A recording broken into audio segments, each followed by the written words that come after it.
The production schedule at this factory in the Quonset Business Park is unrelenting. Then again, the need for what's being produced, a ready-to-eat food product for starving children in the hardest hit areas of the world, is equally relentless. Every day, 500,000 of these small, squishy packets containing a mixture of peanuts, milk powder, sugar, vegetable oil, and vitamins called plumpy nut are produced by Adesia, a company founded 7 years ago by Naven Salem.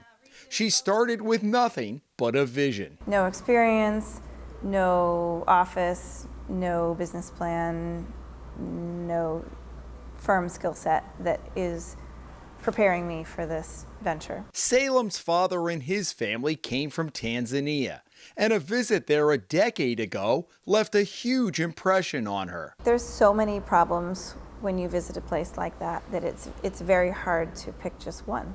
The one thing that struck me was malnutrition and the fact that it was actually killing children by the millions, and nobody was talking about it. We were talking more about AIDS, about clean water, and all of those issues, which of course are very important. But this one was getting no attention whatsoever. So she set out to build a factory in Tanzania, using local resources and employees. Then she turned her attention to establishing an operation here in Rhode Island. We started in my spare bedroom. I had one employee and then 2 employees, and then it started to get a little crowded in our house. My husband was wondering who all these people were that are coming in and out. We had to take conference calls in the bathroom so that you weren't interrupted by other people on your conversation. In 2009, she moved Adesia, which comes from the Latin word to eat, into this 15,000 square foot space in Providence. And she partnered with the French company Nutriset, developers of the plumpy nut line. They really passed down a lot of know-how of what equipment to buy and how to actually do the process, because it is quite complicated. It looks just like peanut butter, but behind it there's a lot of complexities. The concept is very simple, but if you look at the factory and all the workings behind it, there's nothing simple about it. Your main ingredient, peanut butter? It's peanuts, milk powder, sugar, vegetable oil, vitamins, and minerals. And there's very different combinations depending on what product we're talking about, but that's the basic formula. The packets, which have reached 7 million children since Adesia started, need no refrigeration or water, critical in third world countries.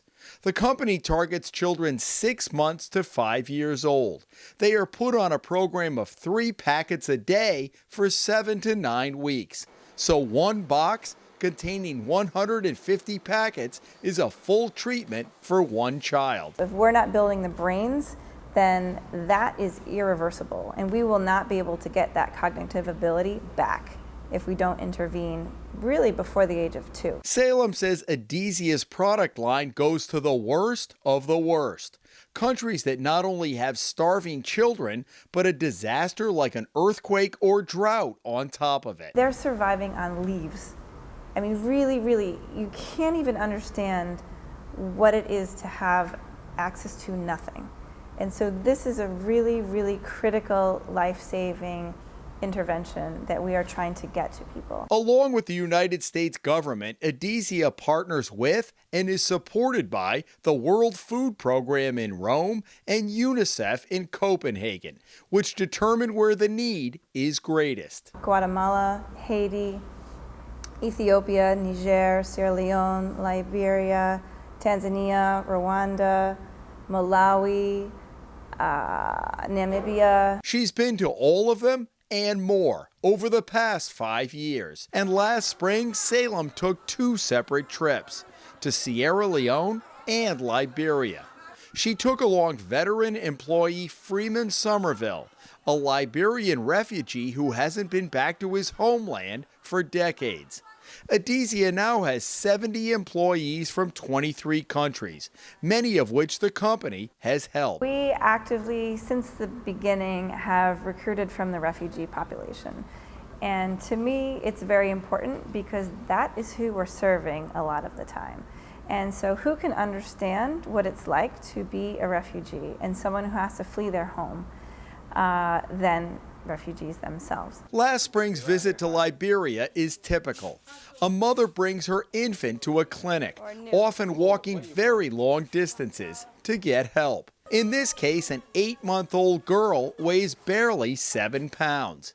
Salem, a mother of 4, thinks about her own girls who weighed that much at birth. Somerville steps in to give the baby the plumpy nut, and she immediately takes to it. I make a point to go to the field all the time and bring as many people with me that I can to be able to show this story, that there are people that need help right now. And if we don't act now, they won't make it. It's that simple. And we can't just push them away and say, it's too far away, I can't do anything about it. We can. And then that becomes the most incredible experience, to hand somebody the food that you've made, that you know will change their life, that you know will ensure their survival, and that maybe they become the future leader that can do something in their community and give back in some way in the future. That is the most amazing gift that one person can have. Does that take a toll on you when you go on those trips?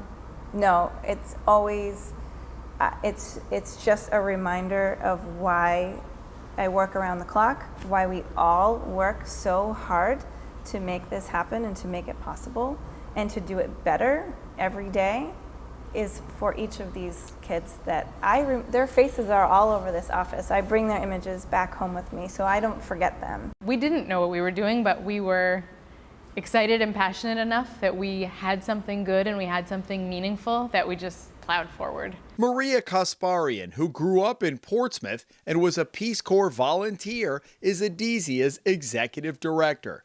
She started with Salem right from the get-go in 2009.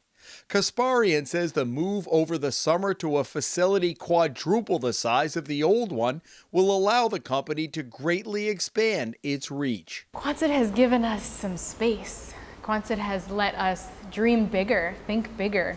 We can reach more kids in the same amount of time. If there's an emergency, we can now surge. We can suddenly ramp up our production and get more emergency products out there quicker than we could ever do when we were in a smaller space in Providence. In Providence, workers did everything by hand, including lifting these 50-pound bags of sugar and other raw materials to put into a mixer. All of that is automated now in Quonset, and Adesia is producing the same amount in 2 shifts as it did in 3 at the old location. Kasparian says a simple test using what's called a MUAC tape, mid-upper arm circumference, determines in the field the level of a child's need. They'll actually measure a child's mid-upper arm, which is about right here. A child who is severely acutely malnourished, who is literally wasting away, their arm circumference is this small, this is terrible. This is a horrible thing. A child who is moderately acutely malnourished still has a very small arm circumference. They'll also use this as a tool to know when a child is graduating out of a program. So when they get back into the green, this is a healthy child. And all of our products are actually use this same color coding. It's an international standard now so that it's easier to say, okay, Plumpy Nut is red. That's for children with severe acute malnutrition who fall in this category. And that's how they are stacked in the company's warehouse. A typical order takes a week to produce, and the average shipping time is a little over a month, including time for quality inspections. So when you look at a box going down the line, you can think, wow, that is enough in that box to cure and save one child's life right there. As the company began looking for new space several years ago, Salem said she was committed to keeping Adesia in Rhode Island. I feel like if I live in Rhode Island, I should also be doing something to better Rhode Island. It just feels like something that's the right thing to do. And maybe it doesn't make complete business sense in every dimension, but to be able to continue to create jobs here and to be able to create to make a difference here in Rhode Island, to me is important and outweighs the benefits of moving over the border. So what does the company's future look like? In this new factory, we have extra capacity. And for years, people in the US have asked us, what can you do here at home? How can you help with food insecurity in the United States? What about WIC programs or food banks or all these different situations that we come up here in the United States. And so to me, that's the way forward, is we can diversify our customers, our partners, and also we have a lot of expertise that we are able to poised to solve other problems right here at home for the first time. And we would love to use our expertise to be able to apply this knowledge that we've learned over the last 8 years here in Rhode Island, but also nationwide. There are 20 million children in the world right now on the verge of starvation. Do you ever get overwhelmed by the need? Absolutely. So how do you deal with that? You have to take it one at a time, right? So you think one box, one kid, 6 weeks. Yep. When you get overwhelmed, you have to dial it back to that. In North Kingstown, Jim Hummel for the Rhode Island Spotlight.